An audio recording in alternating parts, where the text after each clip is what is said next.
How's it going, everyone? Welcome back to more Katawa Shoujo. We are in the final part of Shizune's path.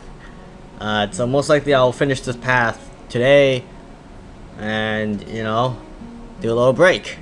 Since school is coming up soon, expect Rin's path to be somewhat delayed. But anyways, in the previous part, we got things back to normal, I guess. Plus, already at an inappropriate scene to post on YouTube. So, I'm gonna pause it here so that, I don't have to edit it and people won't complain about my editing skills and like, hey, at this part, you can see a nipple. It's like, okay, thank you for telling me, but once it's posted, it's posted. I'm not gonna re-record it just because of that one thing, or I don't have anything else. So most likely I am going to just everything that is either inappropriate or I think it's inappropriate. Obviously this scenes are inappropriate because that escalated quickly.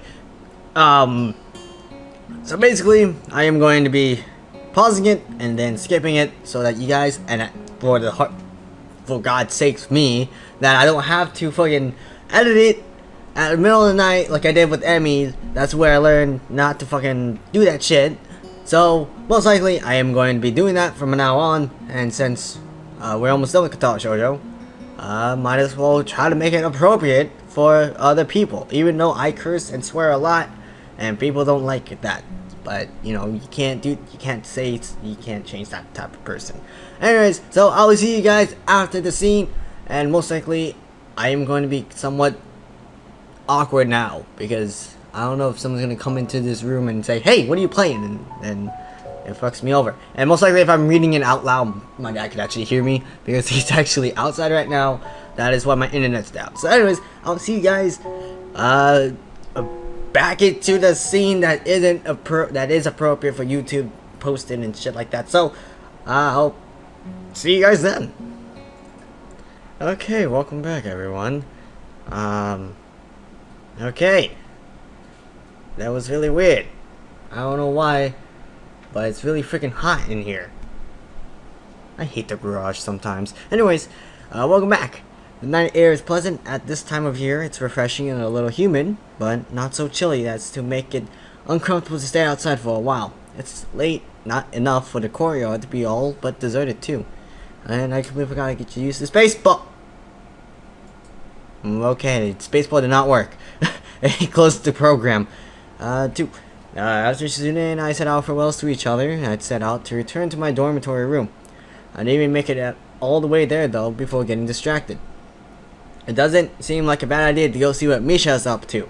I have nothing better to do, no homework, I'm out of anything worth reading. On top of that, I simply want to know. Oh shit, don't tell me this is another one. Fuck!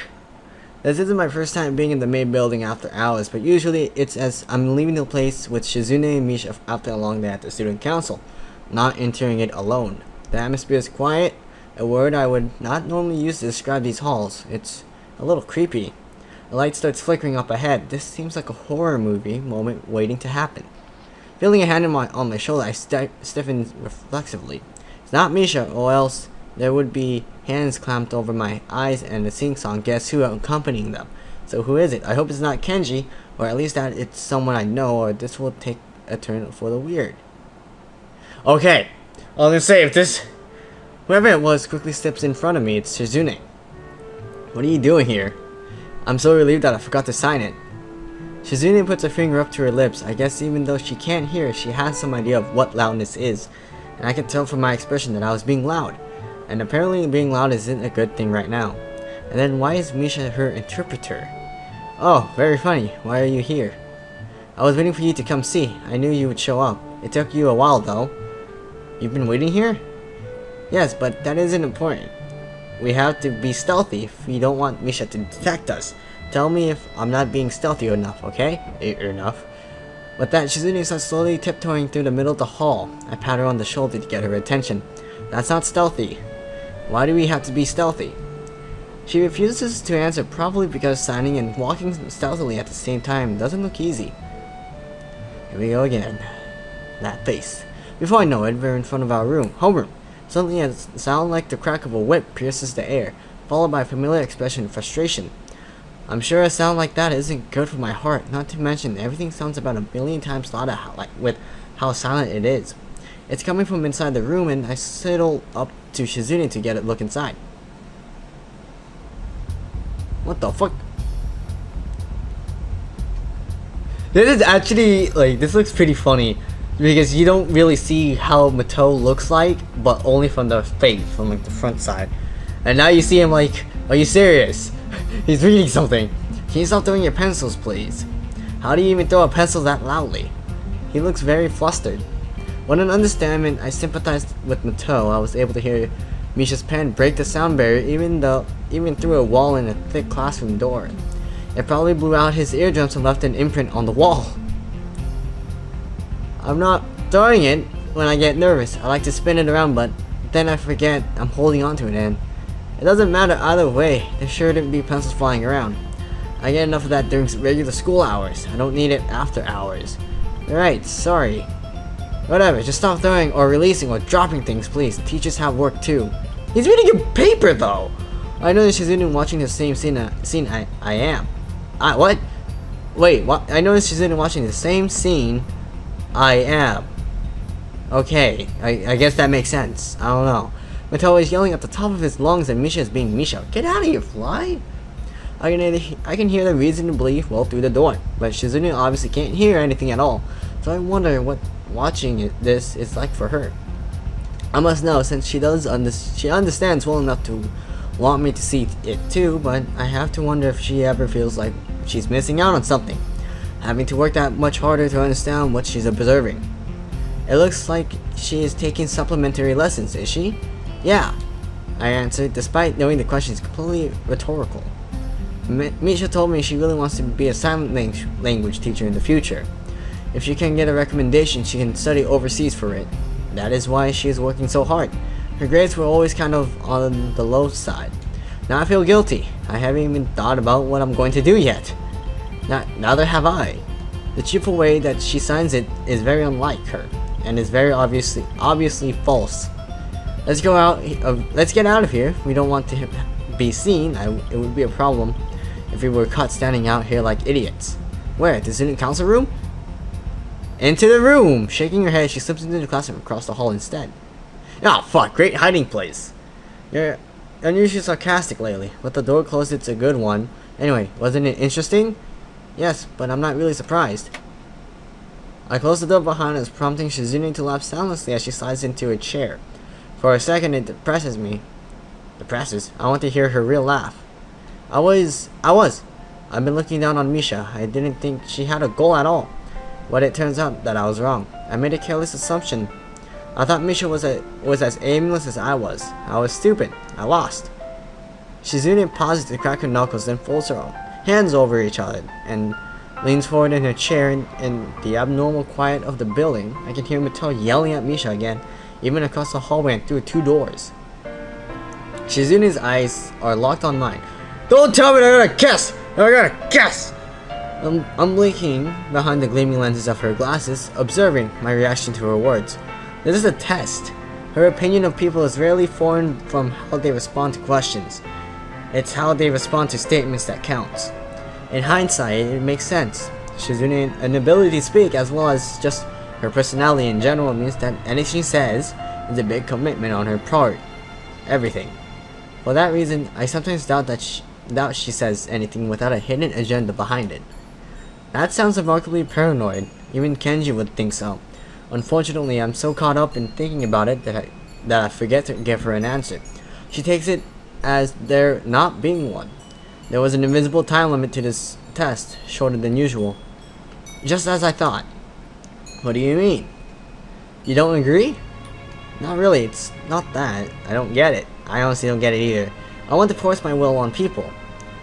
How refreshingly honest. Don't give me a weird look like that. It's not like that was always my intention. At first I was just bored. I wanted to see someone's passion for something, then I could try and beat them. I wanted to test their ability or their convictions. But it was impossible. No one has any passion for anything in the school. They just want to keep to themselves. I can't believe it. It's too boring that way. I thought there was no way these drab people could be for real. What the fuck? It goes beyond not wanting to make waves. What about the guy in the back from the beginning of this visual novel? They had to have some interest. They had to be hiding something. I wanted to expose it and reveal it and drag it out. One of the most successful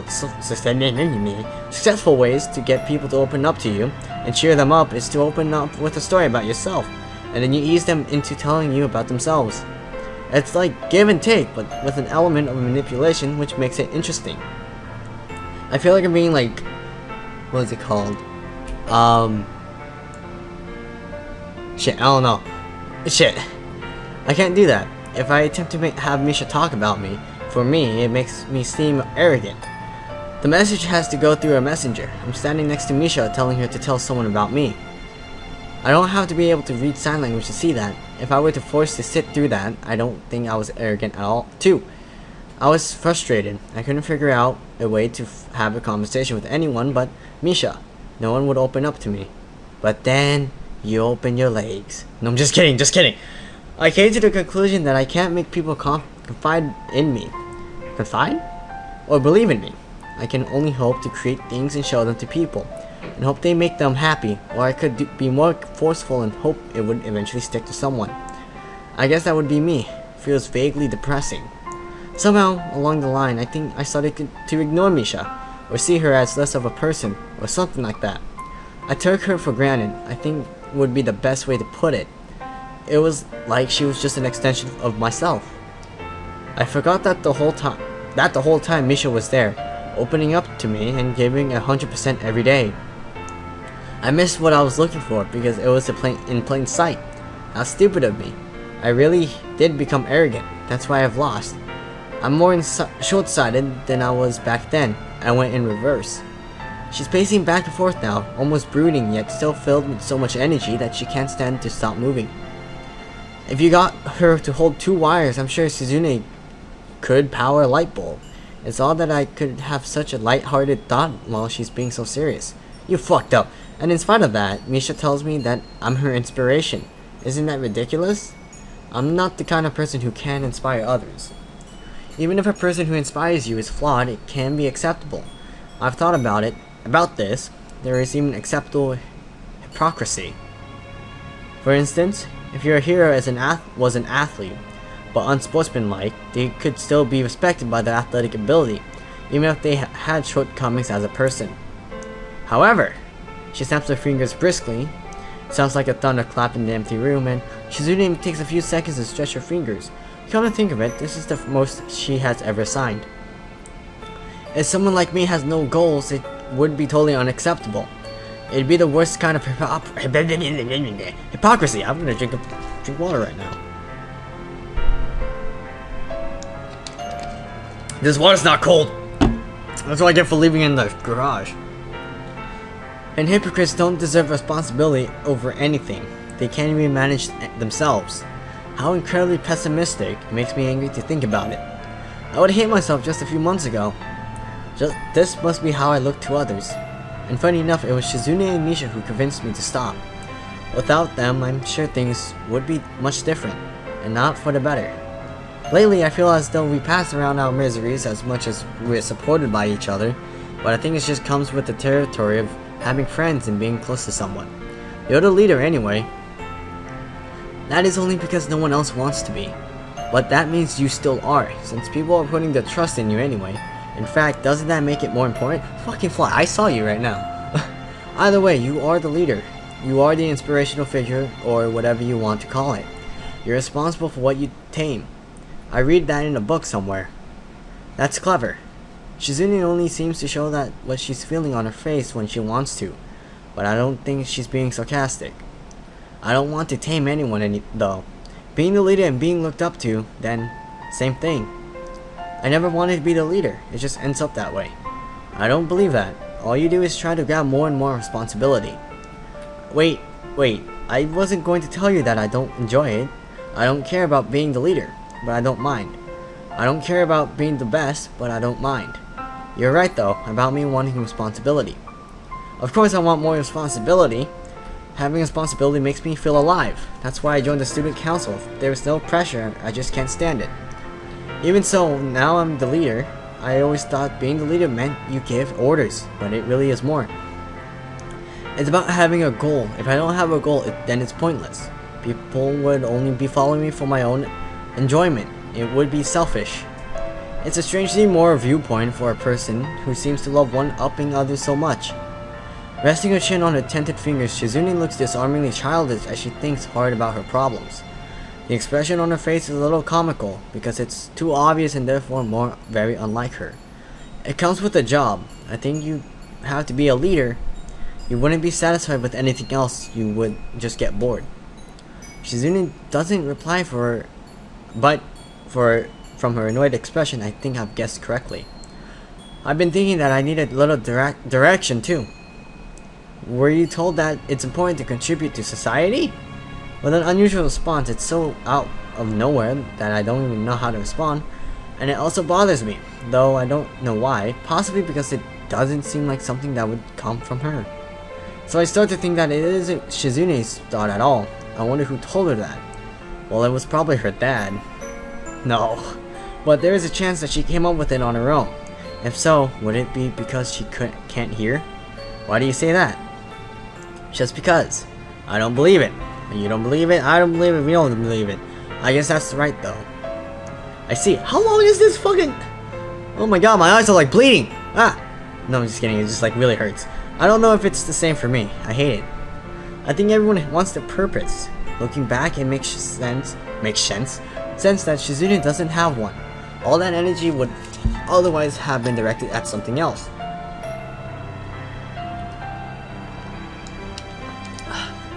Since she had nothing to channel it towards, Shizune lashed out in all directions. Reminds me of a downed power line flailing in a storm, furious and incandescent, but aimless and dangerous, just like Shizune. I want to say that this is why she feels the need to turn everything into a competition. But that's probably just how she is. Having a goal to put that energy towards is just the next level.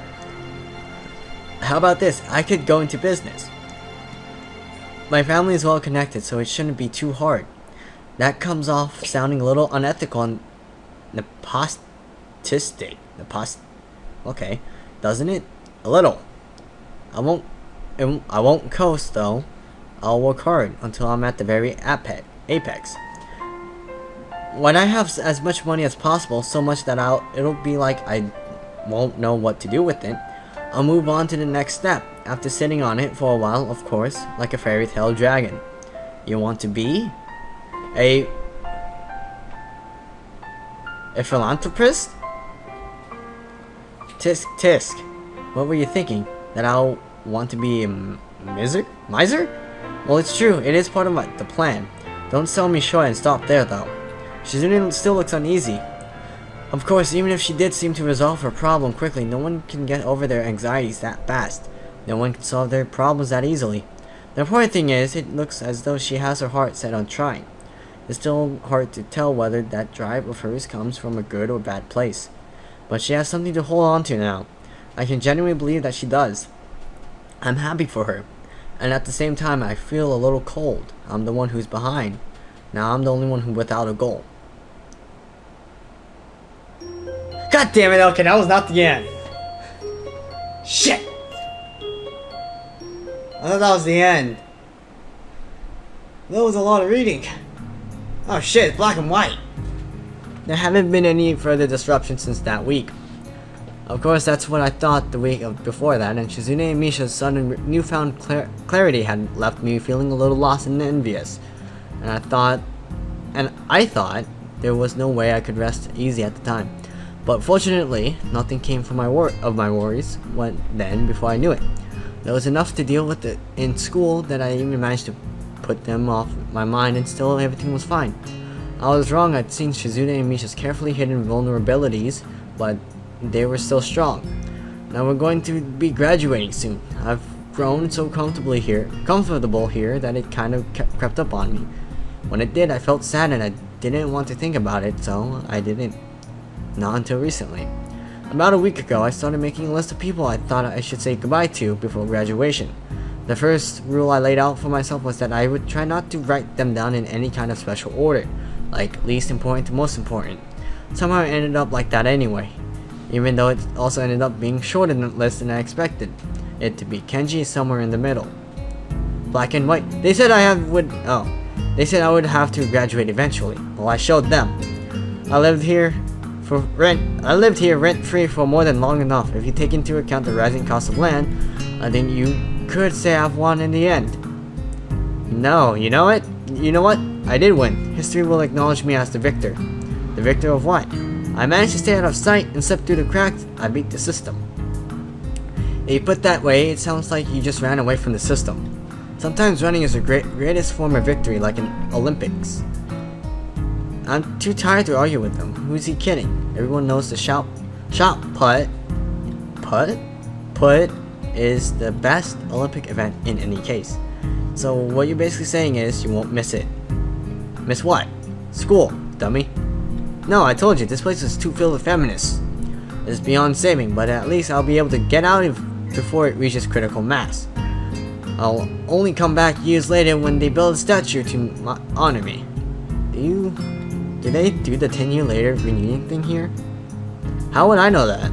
Probably anyway. I have to start packing now. Take care of yourself, man. You should have packed a week ago like I did. Not that I had much to pack. That's not how it goes. You're supposed to do everything at the last minute. Men are better at doing everything at the last minute. The last minute can have more productivity than like the entire week before it. That's how we keep shit fair. You'll never understand our manly ways. You take care of yourself too. With a salute, he shoots backwards through the door, slamming it shut behind him. Hard enough that the entire dorm probably heard it. I've noticed that a lot of people slam doors here. Maybe it's a local thing. Take care of myself. It's the first time I've heard him say it. Usually he ends our conversation with something like, see ya. I'll pay you back later, man. Well, he was a little annoying sometimes, but I won't miss him. I cross him off of my list mentally. The list is very short now, and I once again discard the notion of me going through it in any kind of order. Like I said, I never had that intention. So I go out to look for Shizune and Misha. I can only think of one place they could be. The student council room, of course. Turning the corner, I almost bumped into a small group of students. For a second, a bitter feeling flashes through me, since for all I know, that could have been fatal. It's the new student council. There aren't a lot of them, but a lot more than 3. Which is good, since it means there's enough of them that they can each have their own title. It would have been cool if I could have had a little desk plaque with my name and title on it. I don't think that they do that now, or ever did, unfortunately. The new student council surrounds me while I'm thinking. If anyone were looking at this from afar, it would be a pretty sinister sight. They're gonna fucking rob you. Maybe they have come to finally get back on me for calling them the new student council for all those times. I was just translating for Shizune, but I guess I should have been less lazy and more tactful. I regret nothing. I find myself being thanked for everything I've done. I'm being thanked. This should make me happy, considering how often I would think to myself that being in the student council was a completely thankless job. It does make me happy, but I can't enjoy it fully. I wonder how things would have turned out if our student council had grown as large as the one that's set to replace us. Even though they've only got 2 or 3 other members, it's enough that they have set roles, not like us. But Shizune seemed to be the president, but that was it. The new council thanking me gives me a strange feeling. It's like coming back home and seeing that a tree you nurtured years before has grown. But I feel like I didn't nurture that tree enough. I wonder what more I could have done. It would likely make Shizune furious that I would feel distant from what I did in the student council this way. Or that I'd imply I didn't do enough, but it's true, I was only following her. So in a way, I also feel like I'm viewing that same tree from far away, as if I'm seeing it from the window of a train as it passes by. I indulged in these thoughts for too long when I snap out of it. I realize that I'm still standing there surrounded by the new student council. I do this only thing I can do and apologize for zoning out, then I thank them back. When they walk away, I enter the student council room, which looks a lot messier but seems to have gained a computer. It makes sense. I recall hearing one of the clipboard girls talking about her plans to use a computer to make all the boring data entry Shizune does more tolerable. I can't remember which one said it, though Aoi seems to be the more ambitious one, but then again, Keiko appears more serious. Well, it doesn't matter now. I'm not alone in the room, but instead of finding Shizune here, like I expected, it's just Misha. She's sitting on Shizune's desk, like Shizune herself often does, swinging her legs back and forth. When our eyes meet, she hops off and inexplicably poses like a superhero. Hiya, Chan. I'm surprised to see you here. What are you doing? You first. I'm gonna drink a water because I don't want to deal with this.